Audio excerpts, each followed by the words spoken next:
So, what's the real difference between a group of really smart, talented people and a truly great team? It's definitely not just about individual skill. Today, we're diving into the architecture of a collaborative culture. We're talking about how to build a team that can achieve something together that no single person ever could on their own. And I want you to think about that for a second. Take a really honest look at your own team. Is there that genuine buzz of collaboration, where ideas are bouncing around and building on each other? Or does it feel more like a bunch of solo acts, all working in the same space but never really connecting? That gap between together and alongside is absolutely massive, and that's exactly what we're going to unpack. All right, so here's our game plan. First, we're going to set our North Star, which is collective success. Then we'll break down the 3 essential pillars that hold it all up: collaboration, trust, and of course, accountability. We're going to see exactly how these pieces fit together to create a team that's basically unstoppable. Okay, so first things first, this all starts with a huge shift in mindset. You simply cannot build a collaborative culture if everyone's just focused on being the lone hero. The spotlight has got to move from my win to our win. And this right here really tells the whole story, doesn't it? On the left, you've got the old way of thinking. Everyone's stuck in their own little world, obsessed with their personal stats. But on the right, that's where the magic happens. A team that's fired up by a shared mission, where the relationships you build are the very thing that drives incredible results. It's a total rewrite of a team's DNA. So how do we actually make that happen? Well, we start with our very first pillar, active collaboration. And let's be super clear, this is way more than just putting more meetings on the calendar. This is about building the actual engine that powers innovation and forges those strong relationships we just talked about. So what does real collaboration even look like? Well, it's the everyday habit of working together toward the same goal. But here's the secret sauce, right? It runs on 2 critical fuels: completely open communication and a deep sense of mutual respect. Without those, it just sputters out. So what's the recipe? It kicks off with creating a space where open communication can thrive, where people feel safe to throw out any idea. Next, you have to establish a sense of shared ownership, the feeling that we all win or lose together. And the final, absolutely essential ingredient, mutual respect. Making sure every single voice in the room is not just heard, but is truly valued. But here's the thing, that collaborative engine we just talked about, it can't just float in midair. It has to be built on something solid, which brings us to our second pillar, foundational trust.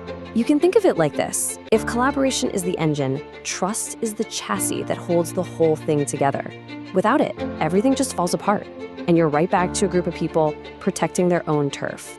At its core, trust is really just that belief in your teammates, that they're reliable, that they're telling the truth, and that they're good at what they do. That belief is what creates psychological safety, and that is the absolute game changer. It's the safety net that lets people take risks, ask the supposedly dumb questions, and be vulnerable enough to say, "Hey, I don't know," or "I could really use some help here." Now, building this kind of trust isn't some mystical art. It's about taking deliberate action. It demands transparency from leadership, it requires consistency in how you act and make decisions, and most of all, it's built on integrity, simply doing what you say you're going to do again and again. Okay, so once you have that foundation of trust, you can finally build our third and final pillar, empowered accountability. Now, this is not about pointing fingers when things go wrong. It's about totally changing the conversation around accountability, moving it away from a culture of blame and into a culture of ownership.